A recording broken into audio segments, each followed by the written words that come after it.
안녕하세요. 갈릴레아 예수 세 번째 강의를 시작하겠습니다. 오늘 주제는 세례자 요한과 예수에 대한 것입니다. 즉, 세례자 요한에 대한 이야기를 하지 않고서는 도무지 예수님이 어떤 분이신지 알 수 없다 라는 걸 전제로 하는 거죠. 그래서 공관복음서와 요한복음서에서는 어디서나 예수님의 복음 선포 활동의 앞에 세례자 요한에 대한 이야기를 싣고 있습니다. 그것은 그만큼 요한과 예수님 사이에 깊은 어떤 연결고리가 있다라는 것을 우리로 하여금 짐작하게 하죠. 여기서 부제로 심판에서 자비로라고 되어 있는데요. 과거를 청산하는 의미와 미래를 향해서 나아간다는 의미로 사실은 요한과 예수님을 구분할 수 있지 않을까 하는 생각에서 이런 제목을 잡아보았습니다. 우리는 우리의 뒤에 남겨진 우리가 걸어왔던 그 발자국들을 깊이 성찰해야 되죠. 그러나 거기에 머무는 것이 아니라 한 걸음 더 앞으로 나아가야 할 거다라는 생각을 합니다. 그런 의미에서 요한은 어찌 보면 과거와 미래 사이에 어떤 접경에 있는 그러한 존재가 바로 세례자 요한이 아닐까 하는 생각을 해볼 수가 있습니다. 여러분들이 이 첫 번째 장면에서 보는 그림을 보게 되면 세례자 요한이 예수님에게 세례를 주고 있죠. 그리고 하늘이 호련히 열리며 하느님께서 혹은 주님의 천사가 혹은 성령이 예수님께 어떤 은총을 쏟아붓고 있다라는 인상을 받게 합니다. 이 그림의 중심은 예수님이 차지하고 있죠. 그러나 예수님은 홀로 메시아가 되거나 홀로 그리스도가 된 게 아니라 하느님의 은총과 요한이라고 하는 사람을 통해서 어쩌면 메시아로서 또 그리스도로서의 길을 걸어갈 수 있지 않았을까 하는 생각을 하게 만듭니다. 그러면 좀 더 구체적으로 이야기를 진행시켜 보겠습니다. 도대체 그 세례자 요한은 누구인가?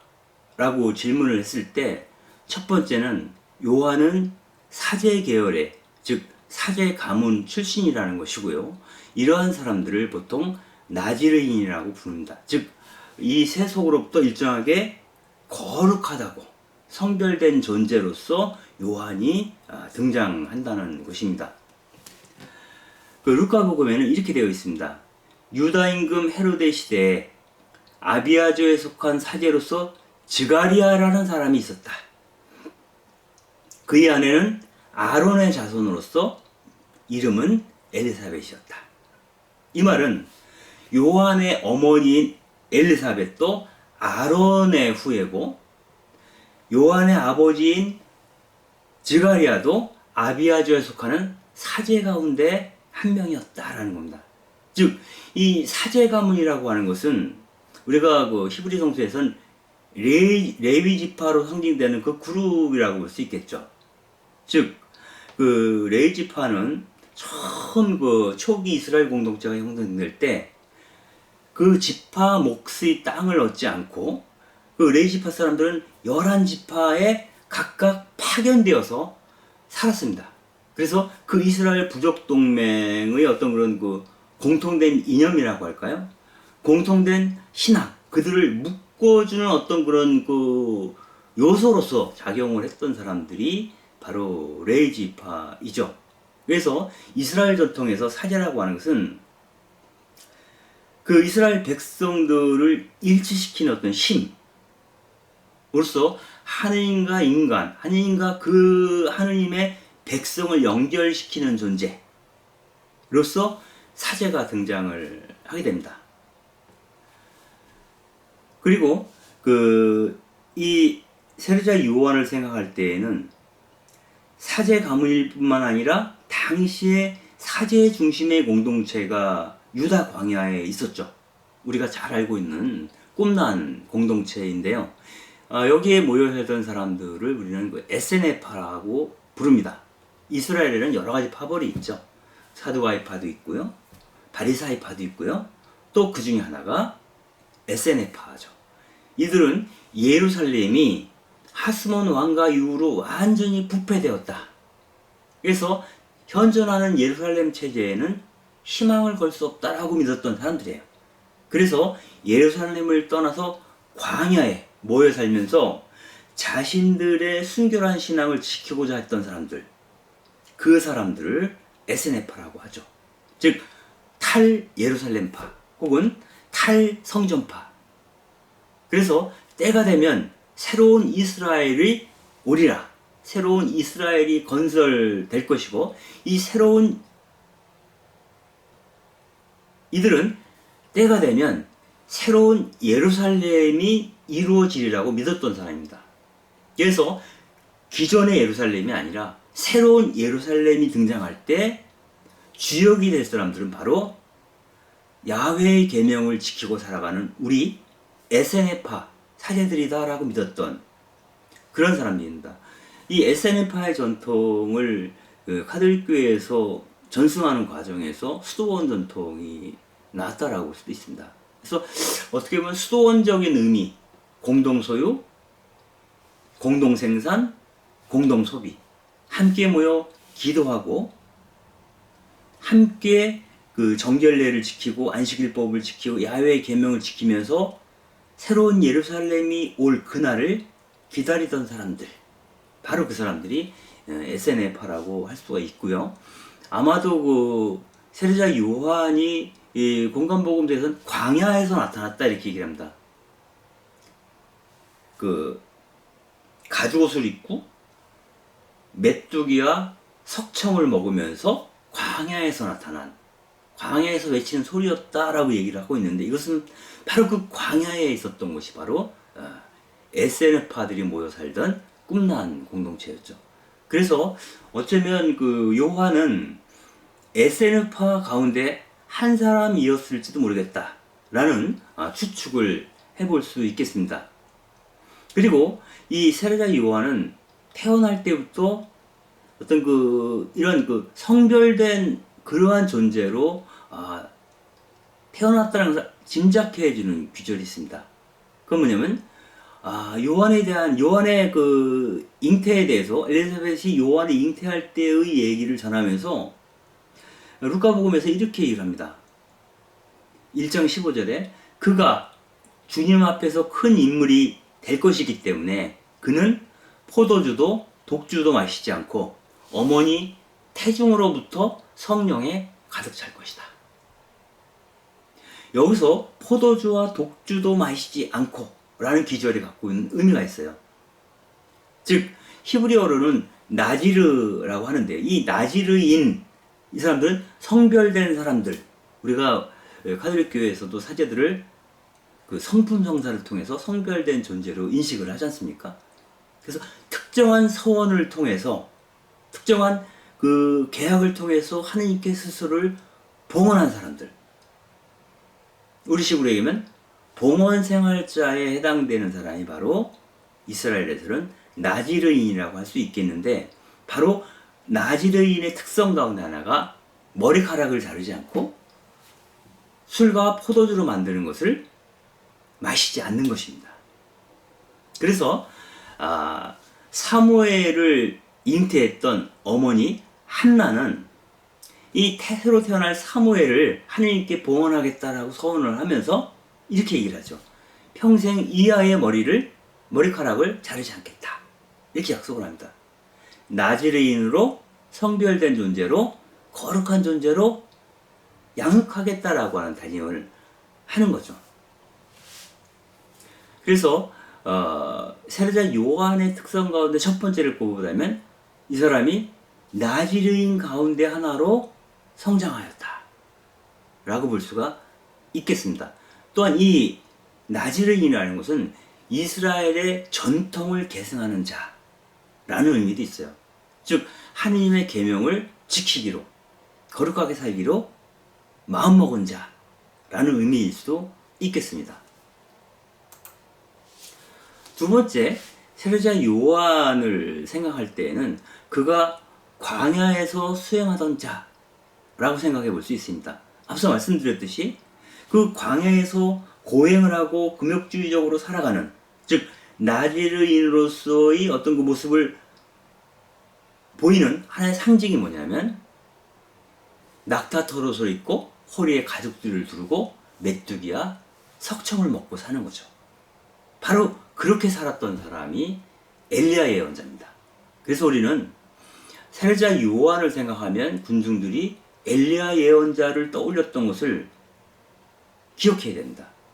그래서 어떻게 보면 엘리야 예언자의 풍모를 계승한 사람이 세례자 요한이었다라고 생각할 수가 있겠습니다. 세 번째로는 세례자 요한 역시 제자들과 함께 공동체를 이루고 살았다는 겁니다. 이 마르코 복음에는 이런 기절이 있습니다. 요한의 제자들과 바리사이 사람들은 단식을 하고 있었다. 그런데 예수님의 제자들은 단식을 하지 않았죠. 그래서 이들이 물어보는 겁니다. 예수님한테. 요한의 제자들과 바리사이의 제자들은 단식을 하는데 왜 선생님의 제자들은 단식을 하지 않느냐고. 그리고 이런 얘기도 하죠. 요한이 자기 제자들에게 기도를 가르쳐 준 것처럼 저희에게도 기도를 가르쳐 달라고 예수님의 제자들이 예수님께 청하는 장면이 복음서에 기록되어 있습니다. 아마도 이때 제자들이 기도를 가르쳐 달라고 해서 예수님께서 그 유명한 주님의 기도를 이들에게 가르쳐 주죠.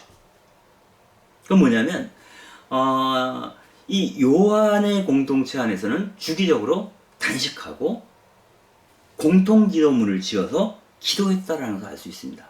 여기서 그 요한 역시 공동체 안에서 머물렀다라는 것을 알 수가 있고요. 이것은 일종의 그 SNF파의 꿈나무 공동체를 연상시키기도 합니다.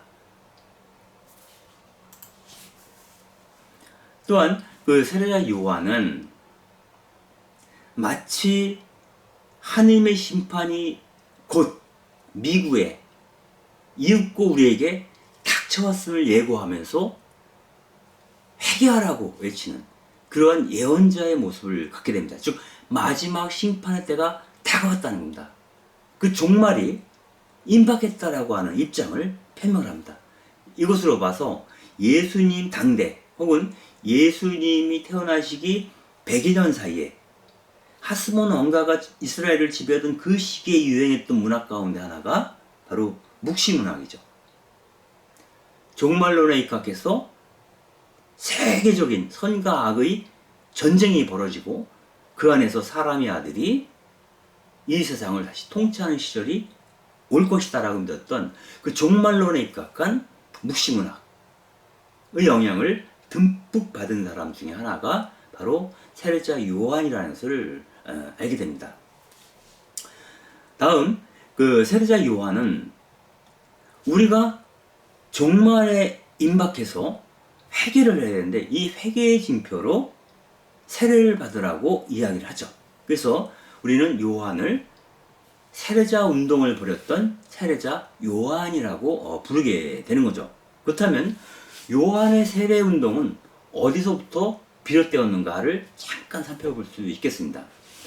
원래 그 민수기를 보게 되면 이런 기적이 있어요. 옷을 빨고 목욕을 한 뒤에야 진 안으로 들어갈 수 있다. 이 진이라고 하는 것은 이제 유다인들이 살던 그 울타리 아니겠죠.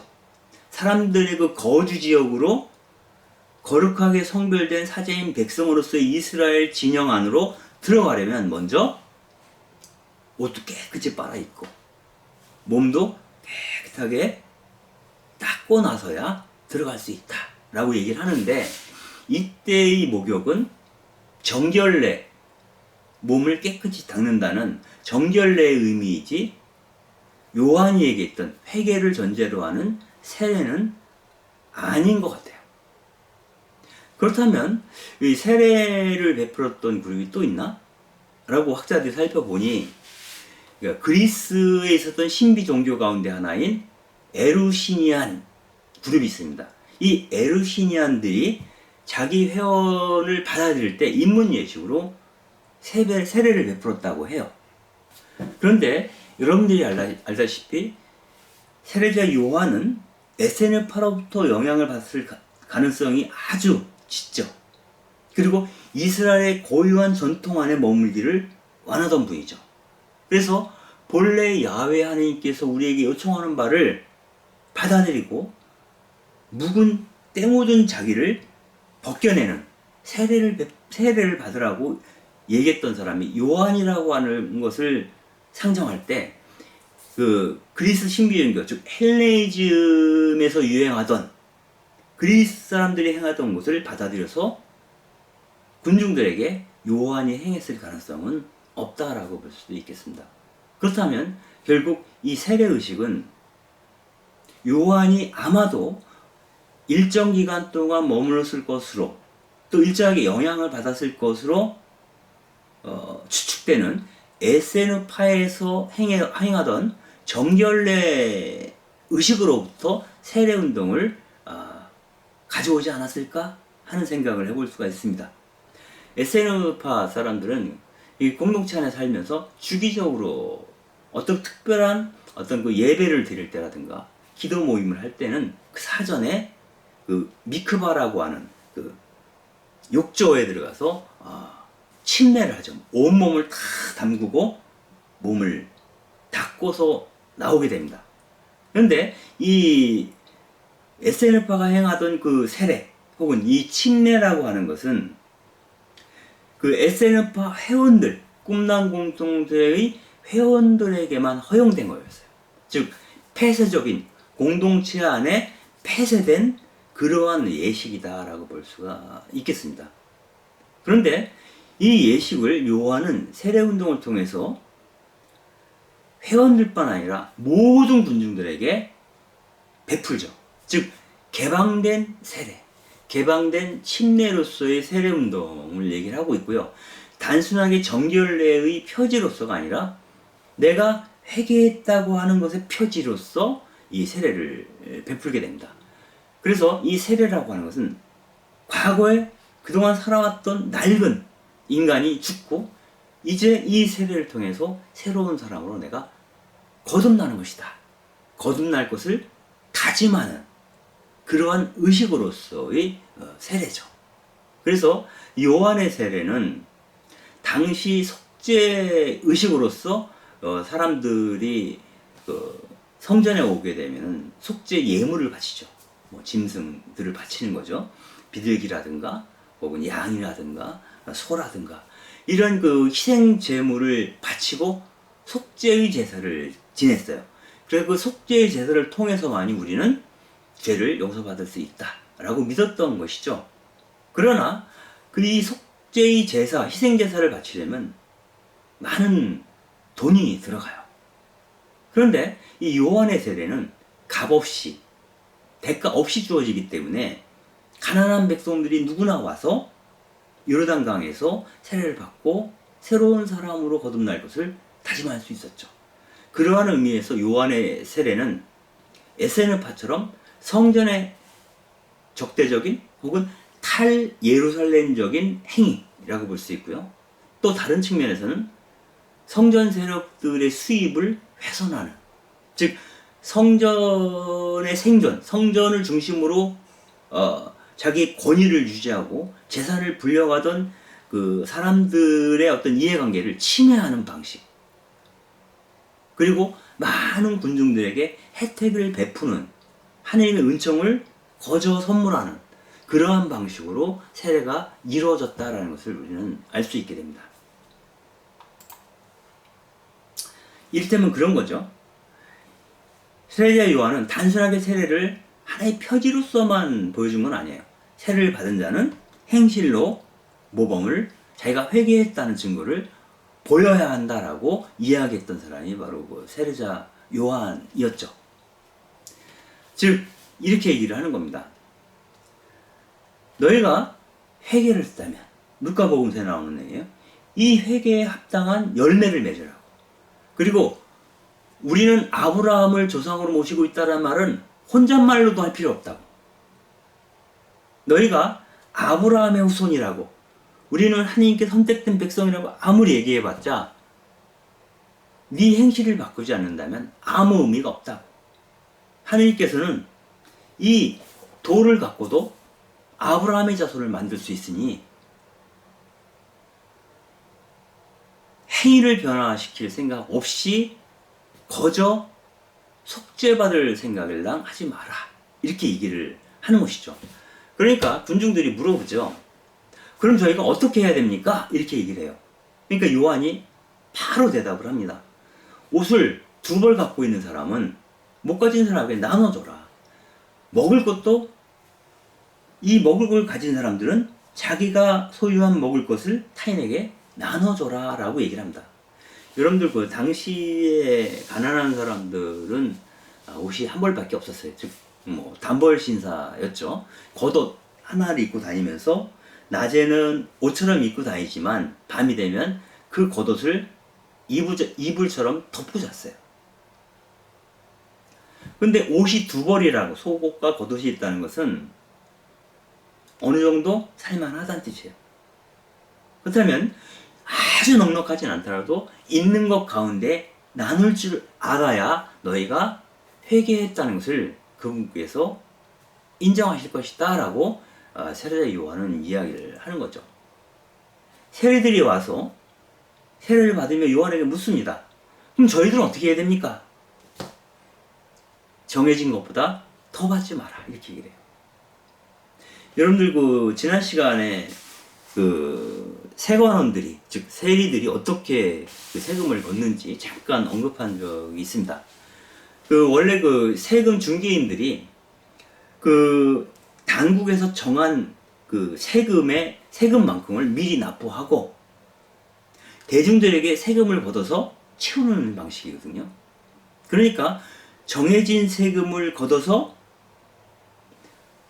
당국에 내고 나면 자기들이 수익이 없지 않습니까? 그러니까 더 많은 세금을 걷어서 일부를 당국에 납부를 하고 나머지를 자기가 이득으로 취하는 거죠. 그러다 보니까 정해진 것보다 더 많이 거두려고 이제 애를 쓰게 돼요. 그러다 보니까 그 뭐 장사하는 사람이라든가 아니면 갈릴레아 호숫가에서 고기를 잡는 사람들이라든가 이 세금의 그 망으로부터 벗어날 수 없는 그러한 사람들은 먹고 살기가 굉장히 힘들었어요. 로마에 뜯기고 그 헤로데 당국에 뜯기고 그리고 그 말단 세리들한테 뜯기고 나면 남는 게 없었던 거죠. 그러므로 이들이 더 가난한 사람들이 더 가난하게 만드는 그런 것 중에 하나가 세금이었던 거죠. 그러니까 정해진 것보다 더 그들에게 요구하지 말라고 세례자 요한이 이야기를 하는 겁니다. 그리고 군병들이 와서 이제 또 물어봐요. 우리는 어떻게 해야 됩니까? 그러니까 이 요한이 말하죠. 강탈하거나 갈취하지 말고 네가 받는 봉급으로 만족하라고 얘기를 합니다. 이 당시 그 로마 제국이라고 하는 것은 일종의 병영국가입니다. 장군들이 황제가 되죠, 보통. 여러분들 알고 있는 카이사르, 폼페이우스, 옥타비아누스, 뭐 이런 안토니우스 이런 사람들 다 장군들이거든요. 지역 군사령관이었다가 그 권력 투쟁을 통해서 황제가 된 사람들이죠. 그러므로 로마가 다스리는 권역 안에서는 군인들의 그 권력이 가장 셌습니다. 그래서 군인들이 길을 가다가 행인들을 아무나 잡아다가 노역을 시킬 수도 있었어요. 그러므로 이들이 자기의 그 손바닥만한 그 권력을 통해서 이득을 취하지 마라. 남의 것을 강탈하지 말라고 이야기를 하는 거죠. 즉 이런 식으로 얘기하면 뭐 권력 남용이라고 볼 수도 있겠죠. 이런 식으로 자기의 삶을 통해서 타인을 핍박하거나 가난한 사람들의 것을 갈취하는 행위를 금지하고 그들에게 선한 일을 행함으로써 네가 회개했다는 것을 증거하라고 세례자 요한은 이야기를 했죠. 그러한 의미에서 요한이 베푼 세례는 속죄 제사라든가 아니면은 그 SNF파들이 행하던 정결례와는 사뭇 다른 의미를 갖고 있다라고 하는 것이고, 이러한 것들에 대해서 예수님이 깊이 공감했던 것 같아요. 이 세례자 요한의 세례 운동에 대해서. 그리고 우리가 분명히 확인할 수 있는 것은 예수님 역시 요한에게서 세례를 받았다는 거죠. 이 요한에게서 세례를 받았다는 얘기를 모든 복음서가 다 얘기를 하고 있어요. 물론 요한복음에서는 직접적으로 하지 않지만, 근데 요한에게서 세례를 받았다라고 하는 것은 후대 그리스도인들이 볼 때 자신들의 스승인 주님이신 예수님이 누군가에게 세례를 받았다는 것이 그렇게 명예스러운 일이 아니에요. 그럼에도 불구하고 하나같이 요한으로부터 세례를 받았다라고 하는 이야기를 공간복음서에서 하고 있는 것은 분명히 예수님은 요한으로부터 세례를 받았다, 이것은 사실이라는 것을 확증할 수 있겠다 하는 생각이 들죠. 그런데 그 요한으로부터 예수님이 세례받았다는 얘기가 다소 불명예스러운 일이라고 생각했는지 모르겠지만, 그 공간복음서에서는 이 장면을 아주 간략하게 처리합니다. 길게 쓰지 않아요. 이를테면 루카복음에서는 이렇게 얘기를 합니다. 예수님이 요한으로부터 세례받은 장면을 온 백성이 세례를 받은 뒤에 예수님께서도 세례를 받으시고 기도를 하시는데, 하늘이 열리며 성령께서 비둘기와 같은 형체로 그분 위에 내리시고 하늘에서 어떤 소리가 들렸다. 너는 내가 사랑하는 아들, 내 마음에 드는 아들이다. 이게 세례 사건에 대한 보도의 전부입니다. 아주 간략하게 처리를 하는 것이죠. 그리고 루카나 마르코보다 좀 더 늦게 쓰여졌던 요한복음에서는 아예 예수님이 요한으로부터 세례를 받았다는 얘기를 아예 언급조차 하지 않아요. 단지 이렇게 얘기를 하는 거죠. 요한의 제자들이 요한에게 가서 이런 얘기를 했다는 거예요. 요르단강 건너편, 즉 요한이 세례를 주었던 그 장소가 되겠죠. 여기서 당신과 함께 머물러 있던 그 예수라고 하는 분이 지금 사람들에게 세례를 베풀고 있는데 많은 사람들에게 그리로 가고 있습니다. 우리가 어찌해야 됩니까? 이런 질문을 하는 거죠. 그러자 요한이 하늘로부터 주어지지 않으면 사람은 아무것도 받을 수 없다.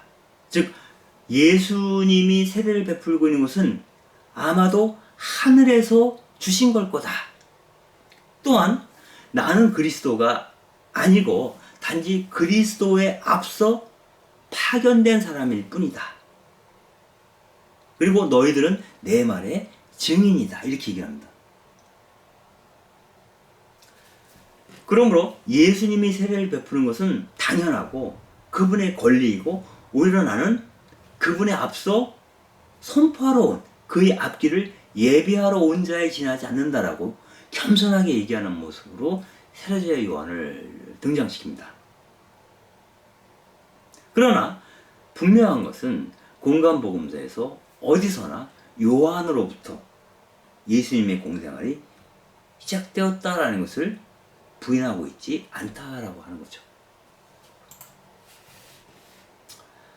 또 세례자 요한에 대해서 얘기할 때 그가 헤로데 안티파스에게 체포되어서 처형되었다라는 것도 사실인 것 같아요. 이 사건과 관련해서 요한이 안티파스에게 붙잡혀간 직접적인 원인은 물론 헤로데 안티파스와 필리푸스의 처였던 그 헤로디아와 그 불륜을 저지른 거를 비판한 그것이 이유가 되어서 이른바 그거 있지 않습니까? 살로메가 춤을 추면서 네 소원이 무엇이냐?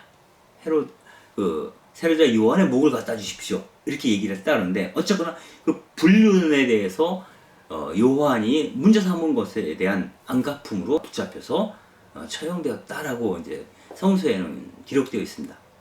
그런데 과연 그게 유일한 이유일까? 볼 때는 그렇지 않을 것이다 라고 하는 추정을 해볼 수가 있습니다. 그 이야기를 하고 있는 사람이 바로 유대 고대사를 쓴 그 요세푸스죠. 당시 유대인의 유대인 역사가죠. 이 사람은 이렇게 표현을 합니다. 요한의 말에는 기적적인 마력이 있어서 수많은 사람들이 요한에게로 몰려들었다는 겁니다. 그래서 헤로데 안티파스는 요한을 존경하는 사람들이 요한의 말을 듣고 소요를 일으키게 될까봐 걱정하게 되었다는 거예요. 그래서 그 소요가 위험한 지경까지 들어갈까 걱정이 된 나머지 그를 체포해서 제거해버렸다. 이게 요세푸스의 얘기입니다. 즉 요한이 붙잡혀간 것은 단순하게 불륜에 대해서 문제 삼은 도덕적인 의미가 아니라 정치적인 의미를 갖고 있다라고 하는 얘기를 요세푸스가 하는 것이죠. 그럼 과연 요세푸스는 그 헤로데 안티파스에게 위협이 될 만한 사람이었는가? 라는 것을 살펴보게 되면 그런 겁니다. 이 마르크 복음을 보게 되면 군중들은 요한을 참 예언자라고 여기고 있었던 것 같아요. 거기서 그렇게 얘기를 하죠.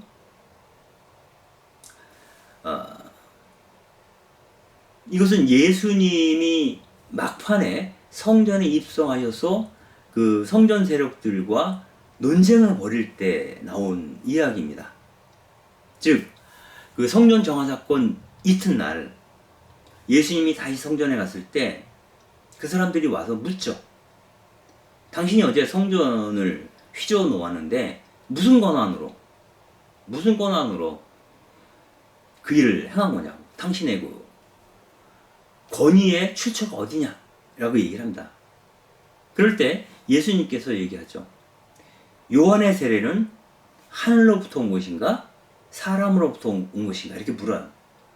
그때 이들은 요한이 참 예언자로 군중들의 추앙을 받고 있다는 사실을 알고 있었기 때문에 요한의 세례가 사람으로부터 온 것이라고 말할 수 없었어요.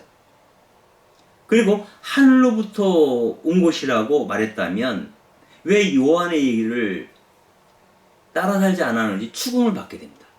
그래서 질문에 대해서 우리도 모르겠어 이렇게 얘기를 합니다. 그러니까 예수님께서 그럼 나도 너희에게 답하지 않겠다. 내가 어디로부터 권위를 부여받아 이 일을 행하는지 말하지 않겠다라고 얘기를 합니다. 바로 여기서 군중들이 요한을 참 예언자로 여기고 있었다라는 얘기가 나오는 건데요. 그래서 참 예언자라고 하는 것은 바로 앞서 말씀드린 것처럼 요한을 두고 엘리야의 환생으로 여겼다는 거죠. 엘리야가 다시 살아나 우리에게 왔는데 그가 바로 요한이라고 느끼고 있었다는 겁니다. 그렇다면 엘리야가 당시의 그 왕을 거슬러서 예언을 했던 것처럼 헤로데 안티파스를 유업할 수 있는 존재가 될 것임은 분명한 거죠. 그래서 요한의 죽음은 정치적인 의미를 가질 수 있다라고 얘기를 하는 겁니다. 한편 그 루카복음에서는 이렇게 얘기를 합니다. 요한이 얼마나 대단한 사람으로 군중들에게 인식되었는지를 알려주는 기절이죠.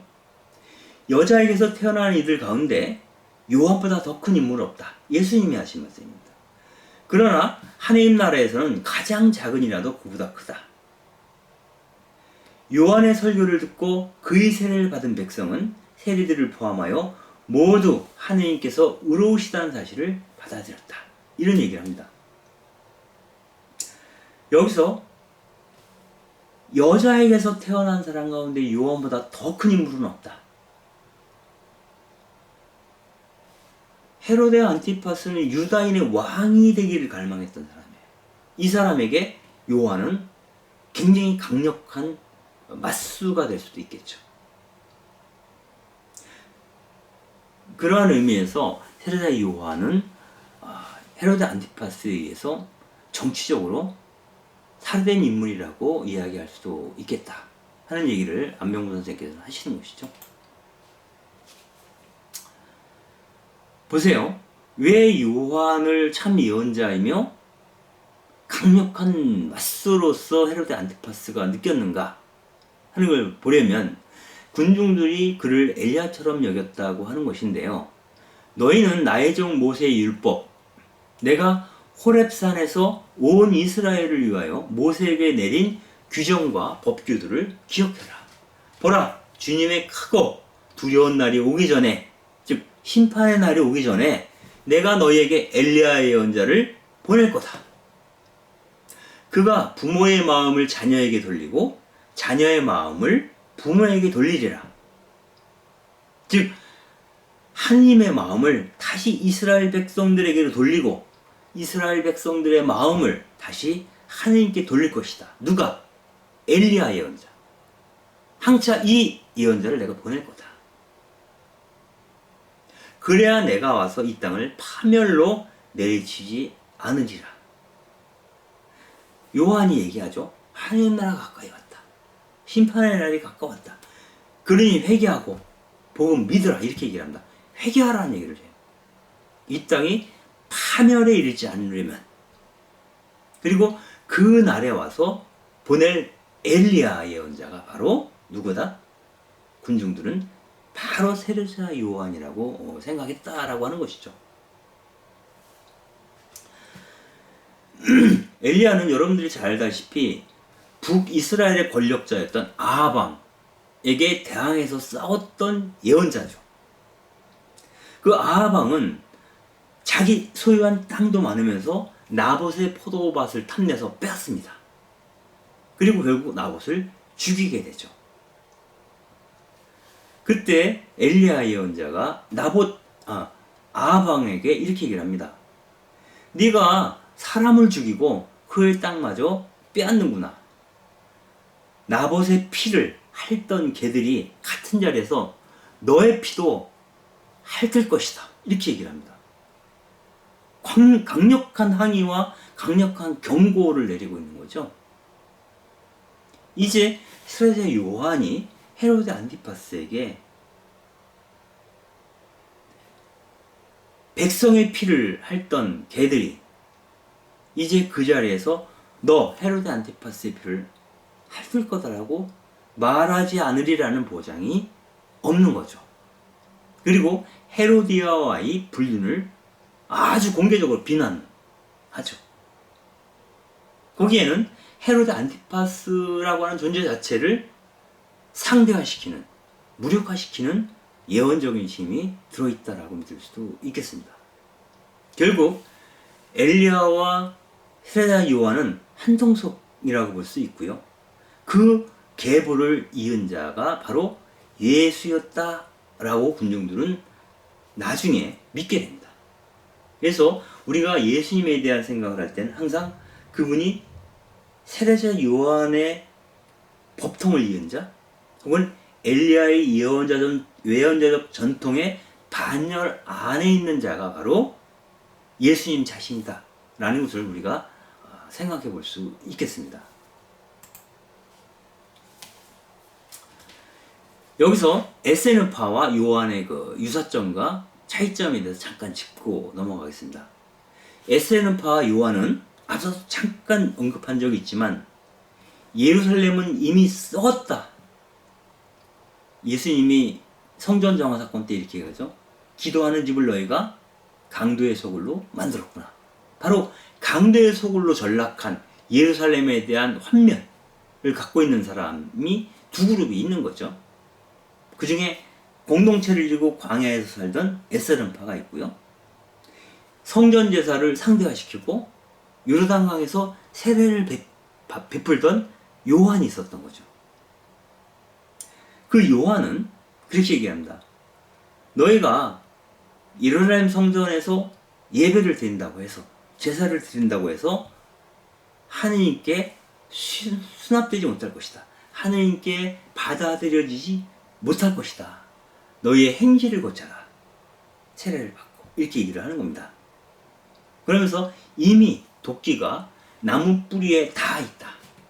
그러니 좋은 열매를 맺지 않는 나무는 모두 뿌리채 찍혀져 불 속에 던져질 거다. 이렇게 이야기를 하죠.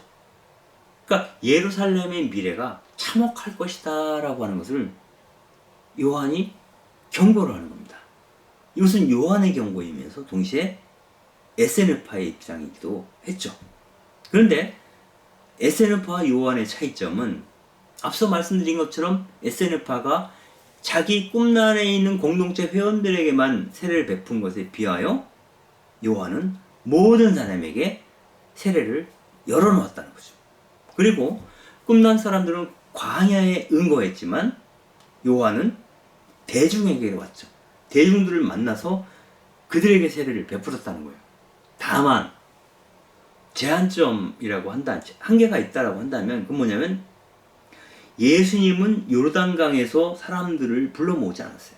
예수님은 군중이 있는 저자거리로 들어가죠. 이 과정을 보게 되면 SNF파는 예루살렘을 떠나서 광야로 왔고요. 광야에 머물던 요한은 광야에 머물지 않고 그 폐쇄된 집단에 머물지 않고 요르단강으로 가서 군중들을 불러 모았어요. 그런데 요한에게 영향을 받았던 이 예수님은 요르단강에 머물지 않고 그들이 사는 동네로 들어갑니다. 그래서 이 세상 속으로 민중들 가는 대로 그들의 일상 한가운데로 진입해 들어가서 하나님 나라를 선포했다는 점에서 예수님의 탁월함이 있는 거죠.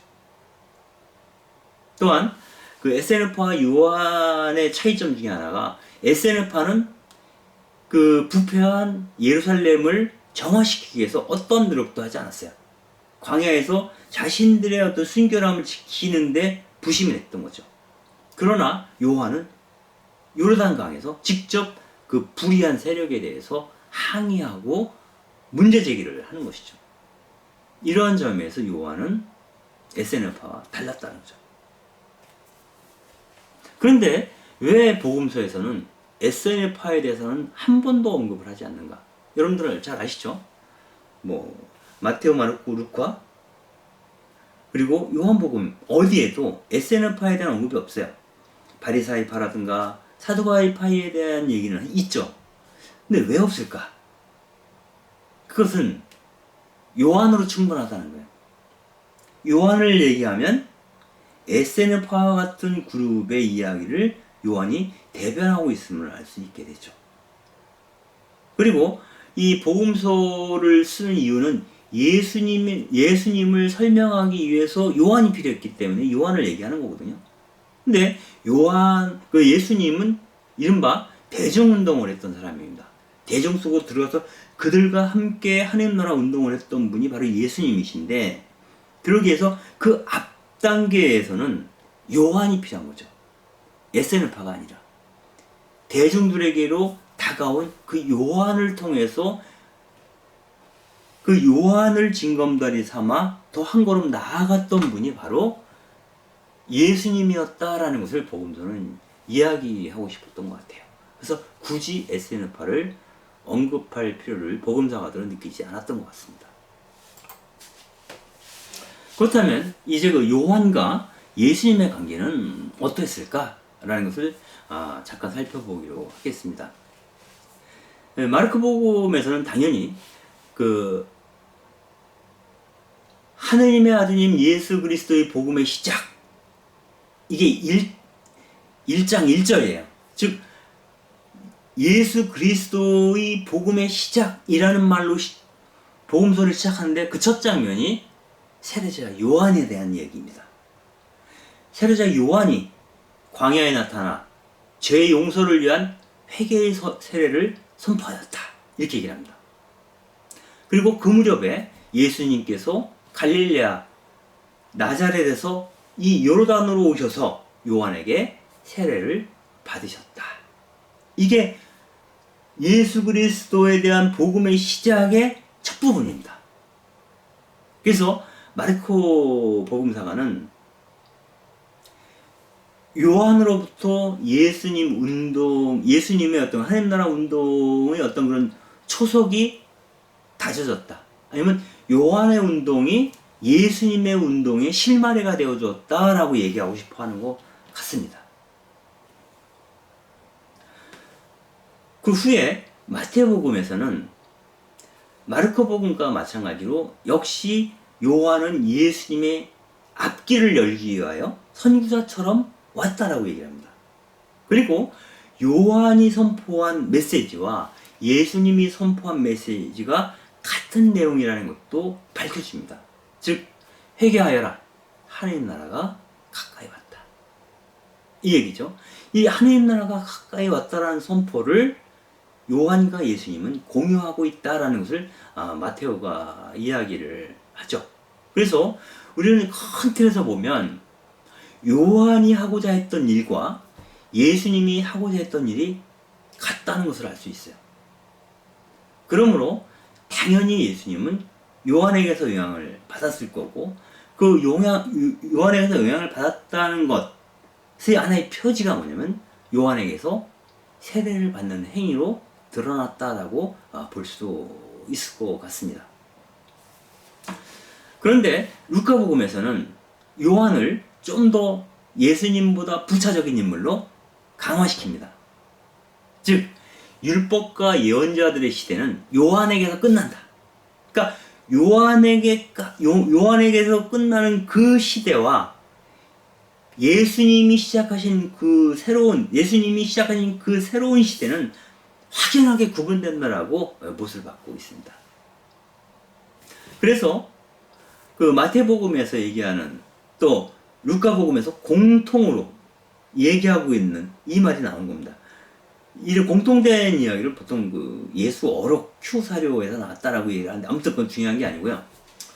여기서 얘기를 하는 거예요. 루카 마태복음은 공이 얘기하는 게, 여자에게서 태어난 사람 가운데 요한보다 더 큰 인물은 없지만 단서를 붙이는 거야.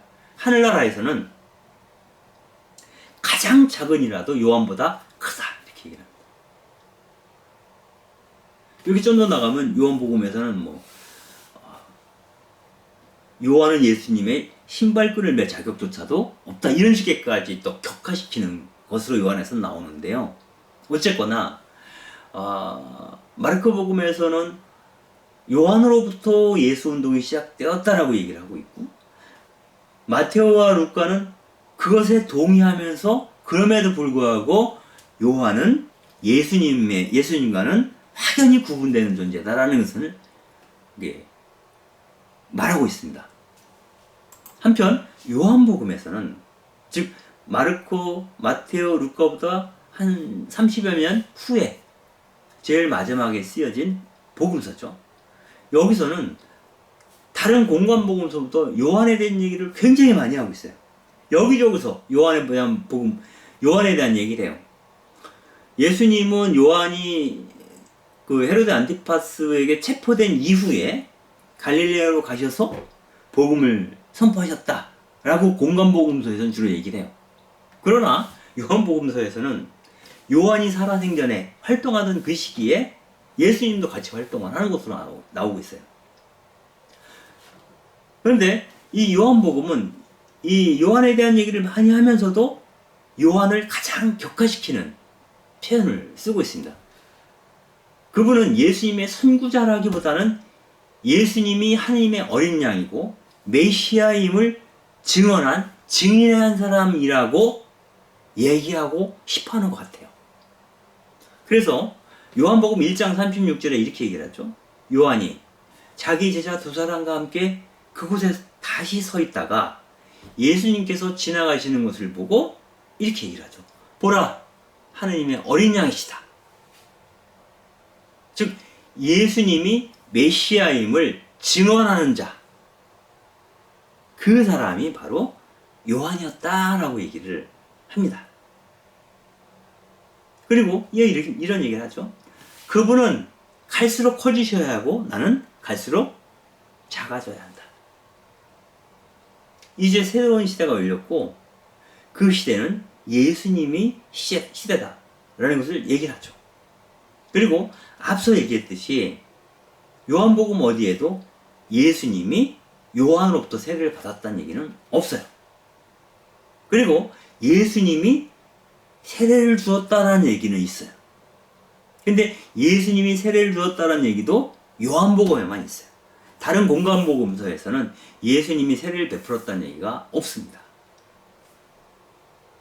즉 세례 운동 역시 요한에게 귀속시킨 게 아니라 어찌 보면 예수님에게 귀속시키고자 원했던 것 같아요. 요한복음은.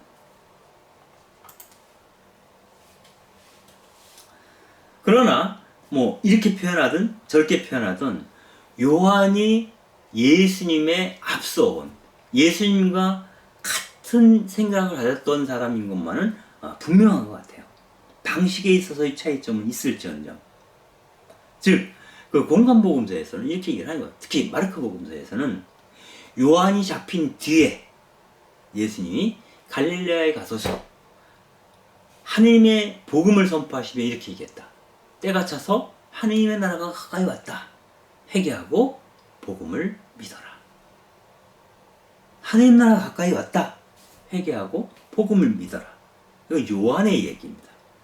즉 같은 메시지를 선포하는데 요한이 잡힌 뒤에 갈릴레아로 가셔서 예수님이 그 메시지를 선포했다라고 마르코복음서에서는 이야기를 하는 거죠.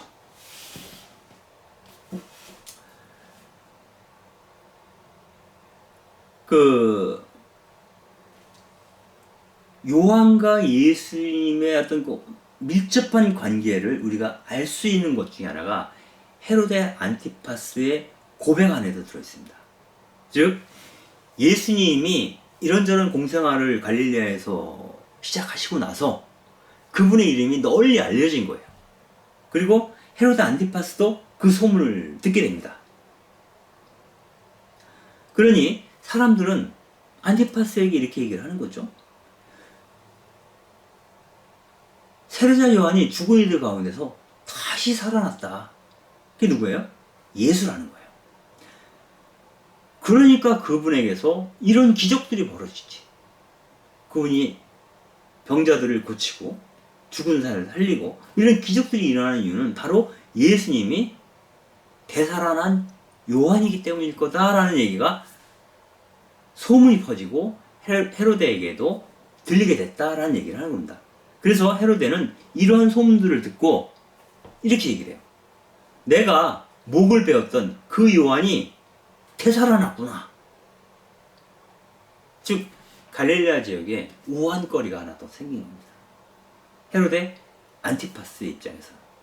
그래서 안티파스의 말을 빌어본다면 요한과 예수님은 사람들이 헷갈릴 정도로 닮았다라는 얘기. 결국 메시지의 동일성에서 온 거라고 볼 수도 있습니다.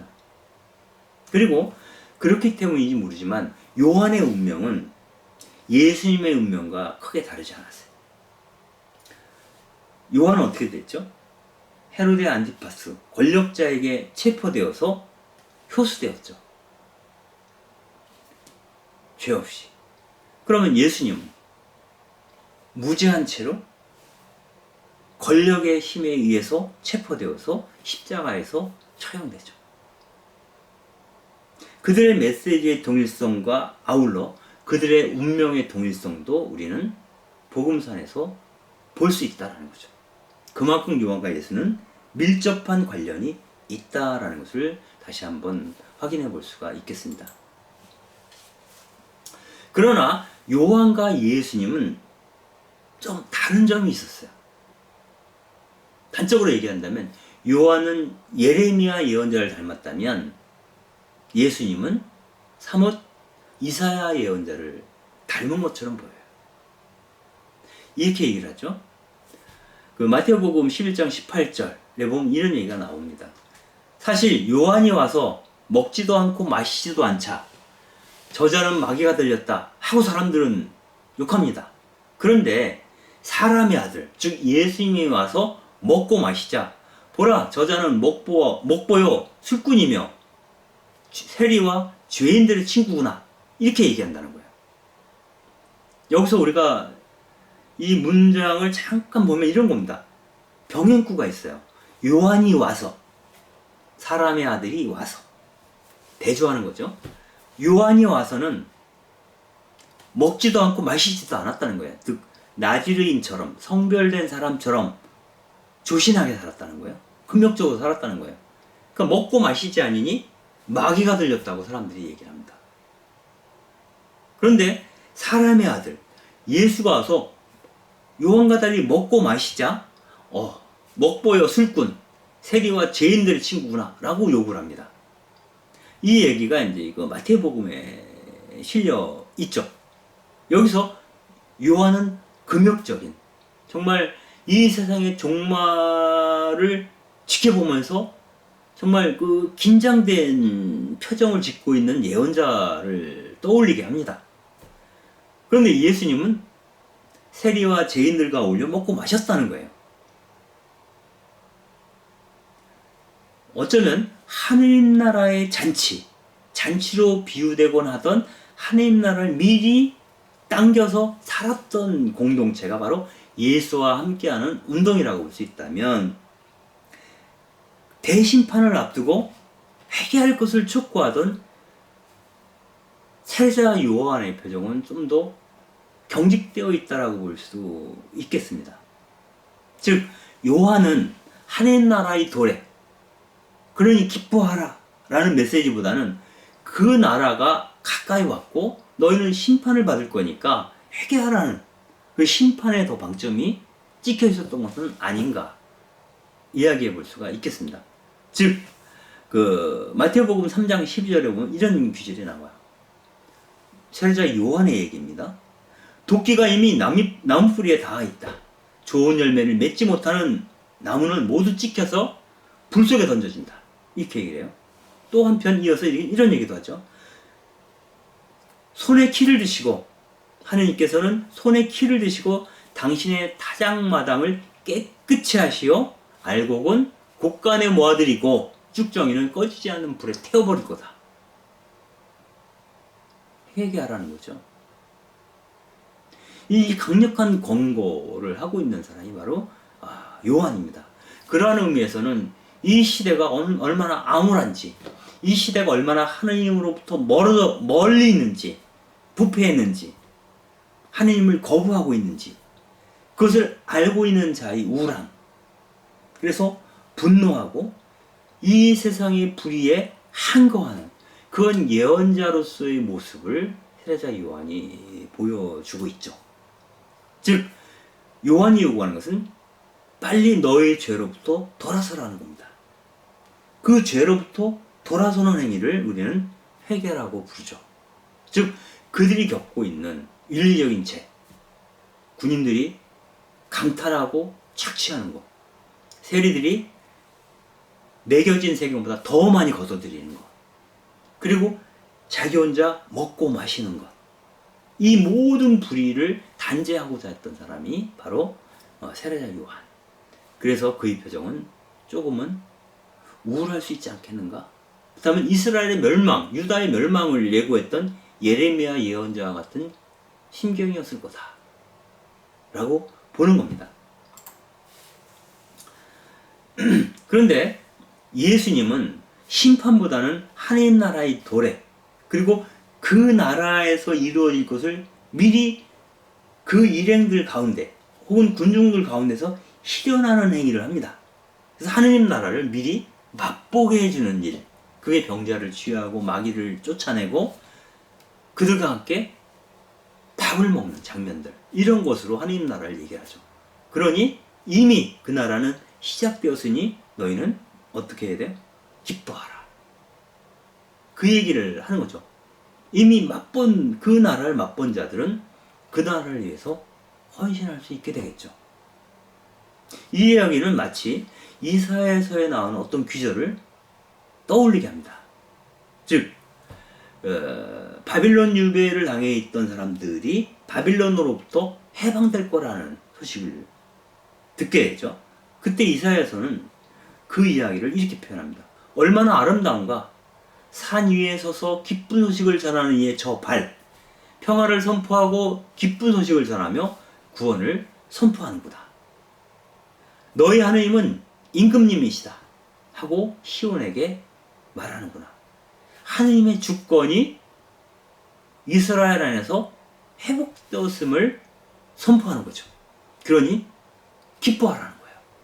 그리고 이 소식은 기쁜 소식이라는 겁니다. 그리고 이 기쁜 소식을 듣는 자에게 구원이 다가온다는 겁니다. 바로 예수님이 당대의 이스라엘에게 전하고 싶었던 얘기가 바로 이 얘기였다는 거죠. 심판으로 협박하지 않고 하늘 나라의 기쁨에 동참하도록 독려하는 운동. 그것이 바로 예수님이 희망했던 예수 운동이라고 볼 수도 있겠습니다. 혹은 하늘 나라 운동이라고 볼 수도 있겠습니다. 그들이 잊어버렸던 하늘 나라에 대한 비전을 다시 되찾아 주는 거죠. 하늘 나라는 이런 거야. 여러분들 요한의 제자들이 예수님에게서 오실 분이 당신이십니까? 그랬을 때 와서 보라고 얘기하잖아요. 즉 그 하늘 나라를 미리 맛보게끔 했던 분, 그분이 바로 예수님입니다. 즉 예수님에게 있어서의 강조점은 때가 차서 하늘 나라가 가까이 왔으니 회개하고 이 기쁜 소식을 믿으라는 겁니다.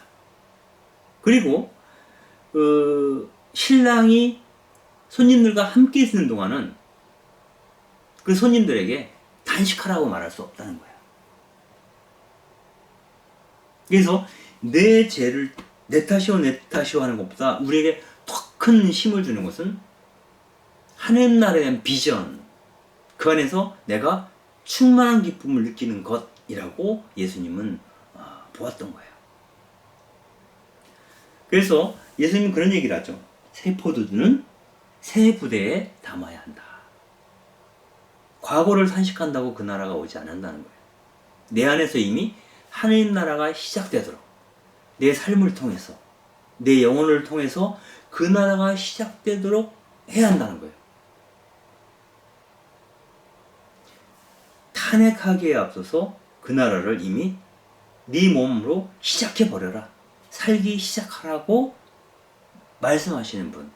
그래서 이 어두운 그 죽음의 골짜기를 건너가는 이스라엘 백성들로 하여금 이미 기쁨의 때를 경험하도록 독려하시는 분, 바로 그분이 예수님이었다라고 볼 수가 있겠습니다. 예수님이 선포하신 거는 결국 그런 거잖아요. 하늘나라 가까이 왔다라는 것도 있지만 산상설교에서 제일 앞에 부분이 행복선언이잖아요. 가난한 사람들 기뻐하라는 거죠. 지금 슬퍼하는 사람들 기뻐하라고 합니다. 지금 고통받는 사람들 기뻐하라고 합니다. 좋은 날이 곧 올 것이고 우리 가운데 이미 그 나라가 시작되었다 라고 예수님은 이야기를 하고 계시는 거죠.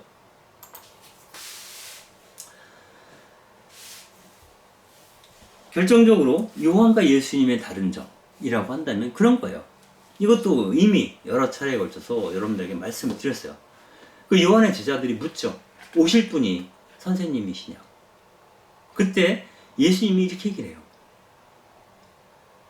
맞아. 아니, 이런 얘기 하지 않아요. 왜냐하면 이 사람들이 그동안 그 이스라엘 사람들이 그 당시에 그 이스라엘 백성들 생각하던 오실 분, 즉 메시아는 새롭게 다윗 왕국을 세우실 분. 그러니까 하느님의 주권을 다윗의 왕국을 재건하는 형식으로 로마를 물리치고 건설할 분이라고 생각을 했지 않습니까? 그러나 예수님이 생각하는 하느님 나라는 당신의 순환과 고통을 통해서 오시는 분, 오시는 나라이죠. 그래서 정권이 바뀌는 것, 로마에게 있던 주권이 이스라엘의 그 지배 세력에게 넘어가는 것, 그것은 하나님 나라와 상관이 없다라고 하는 거예요. 하나님 나라는 오로지 가난한 백성들이 기뻐 춤추는 나라, 그들이 초기 이스라엘의 평등함을 다시 살게 되는 나라, 왕이 없던 시절로 돌아갈 수 있는 나라, 신년이 다시 선포되고 실행되는 그 나라를 예수님은 생각을 했던 거죠. 그래서 요한의 제자들이 오실 분이 선생님이십니까? 물었을 때 너희를 생각하는 그 메시아가 아니야 라고 말하지도 않고 기다라고 얘기하지도 않습니다.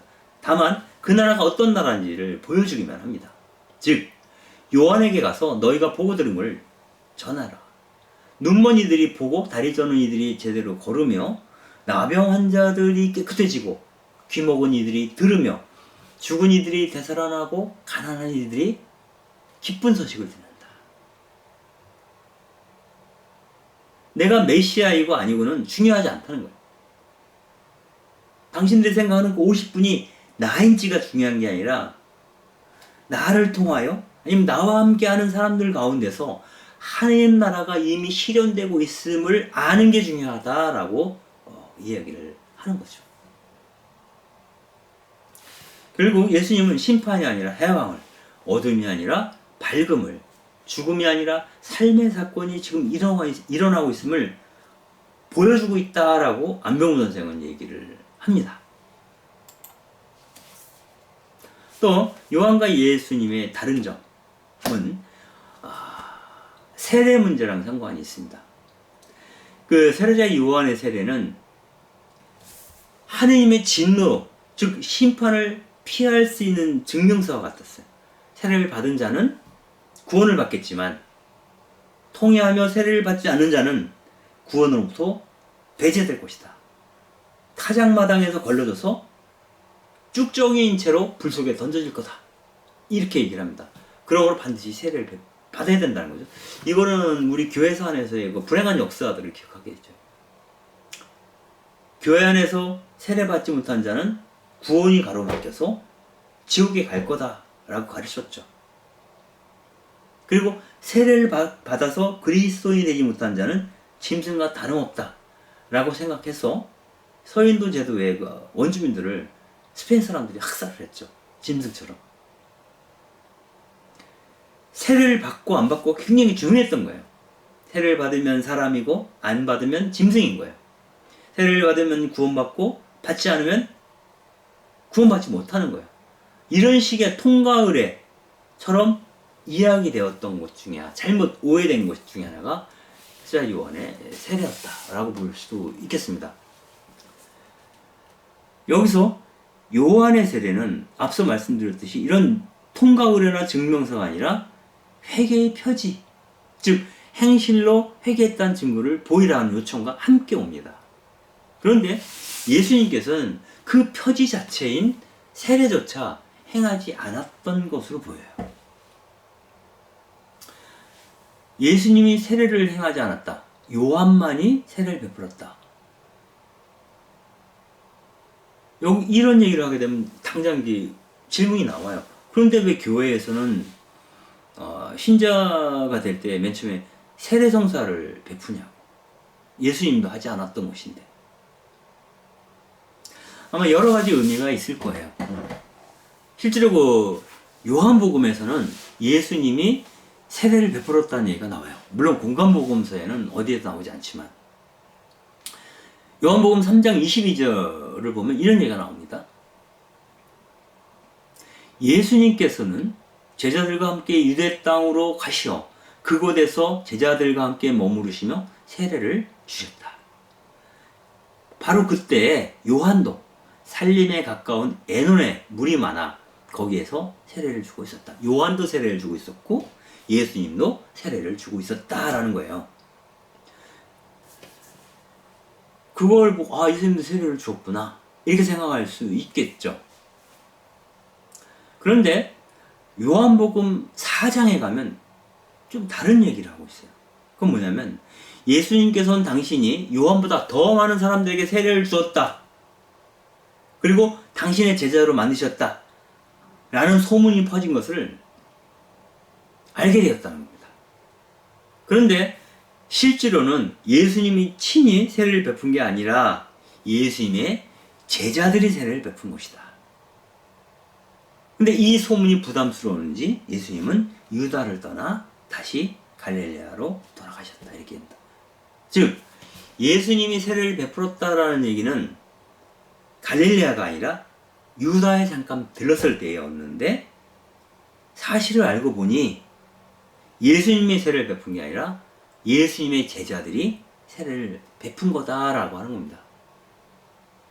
그리고 예수님은 다시 갈릴레아로 돌아가셨어요. 그래서 갈릴레아로 돌아가셔서 예수님이 그러면 세례를 베푸셨는가? 혹은 예수님이 아니더라도 제자들이 세례를 베풀었는가? 알 수 없어요. 근데 공관복음서에서는 예수님이 세례를 베풀었다는 기사가 없습니다. 다만 이런 얘기는 하죠. 요한이 이런 얘기를 해요. 나는 너희들에게 물로 세례를 베푼다. 그런데 그분께서는 너에게 성령으로 세례를 베풀 것이다. 그러니까 물로 세례를 베푸는 세례운동을 하지 않았다는 거예요. 그분은 오히려 성령으로 베풀 거다. 이런 얘기를 마르코 복음서에서 전하고 있습니다. 그리고 요한 복음서에도 비슷한 얘기를 해요. 그런데 요한이 하는 얘기예요. 물로 세례를 베풀라고 나를 보내신 하나님께서 나에게 일러주셨다. 성령이 내려와 어떤 분이 위에 머무시는 것을 내가 볼 텐데, 예수님이죠. 바로 그분이 성령으로 세례를 베푸실 분이다. 이렇게 본다면 공관복음서와 요한복음서를 종합하면 요한은 세례를 베풀었어요. 물로 요르단 강가에서. 그러나 예수님에 대해서는 한결같이 그분은 물로 세례를 베푸시는 분이 아니라 성령으로 혹은 불로 세례를 베푸실 분이다. 이렇게 얘기를 하고 있어요. 그래서 우리가 이해하는 그 세례성사 혹은 세례성사의 의미에는 부합을 해요. 그 성령이 내게 임해서 낡은 인간은 죽고 새로운 인간을 거듭난다는 의미는 동일하지만 직접 물로 베풀었는지는 확인할 수 없습니다. 복음서에서는. 다만 이 당시 요한이 베풀었던 이 물 세례의 전통을 초기 교회가 계승했던 것 같아요. 그가 그리스도인 공동체 합류하는 어떤 그 표지나 입문 예식이 필요하잖아요. 어떤 필요에 의해서 받아들였던 것이 아닌가 하는 생각이 듭니다. 그리고 그 의미는 물로 세례를 베풀지만 결국 성령으로 세례를 베푸는 것과 같은 의미를 갖죠. 그래서 의미와 예식을 한꺼번에 통합시킨 교회에서 바로 그것이 우리가 지금 행하고 있는 세례성사가 아닌가 하는 생각을 해볼 수 있겠습니다. 결국 예수님은 요한이 생각했던 하나님 나라 운동 혹은 하나님 나라의 도래에 대한 동의, 그 나라에 대한 갈망에 대한 동의가 있었던 것 같아요. 그래서 당신의 뜻에 나도 동감합니다 라는 의미로 요한에게서 세례를 받았던 것이 아닌가. 하지만 요한이 했던 그 제의적 형태의 세례 의식 자체를 받아들여지는지는 불투명하다 라는 겁니다. 그리고 그 마르코 복음을 보게 되면 사실 예수님은 세례를 받고 나서, 요한에게서 세례를 받고 나서 바로 광야에서 수행을 하시죠. 40일 동안. 그리고 나서 요한이 체포되었다는 소식을 듣게 됩니다. 그리고 바로 갈릴레아로 가셔요. 그리고 마르코 복음 어디에도 하나님 나라 운동을 위해서 예수님이 갈릴레아에서 세례를 베풀었다는 얘기는 없습니다. 여기서 중요한 것은 적어도 마르코 복음서에서는 이 예수님이 요한으로부터 세례를 받고 광야에서 40일을 보내신 사건, 이것이야말로 그 전과 그 이후의 시대를 가르는 전곡점이다라고 하는 얘기를 하고 싶은 것 같아요. 즉 이제는 광야에서의 수행을 기점으로 해서 그 회개와 세례의 때는 끝나고 성령에 의한 새로운 운동이 시작될 거다라고 마르코 복음서에서는 이야기하고 싶었던 것 같아요. 즉 율법과 예언자의 시대는 루카 복음의 이야기대로 이제 예수님의 광야에서의 수행을 기점으로 해서 끝나고 이제 예수님만의 기쁨의 시대, 복음이 선포되어 오는 시대, 그 시대가 시작되었다라고 하는 것이고, 그것을 알리는 사인처럼 얘기되었던 것이 바로 루카복음에 나오는 새 옷은 새 부대에 담아야 한다.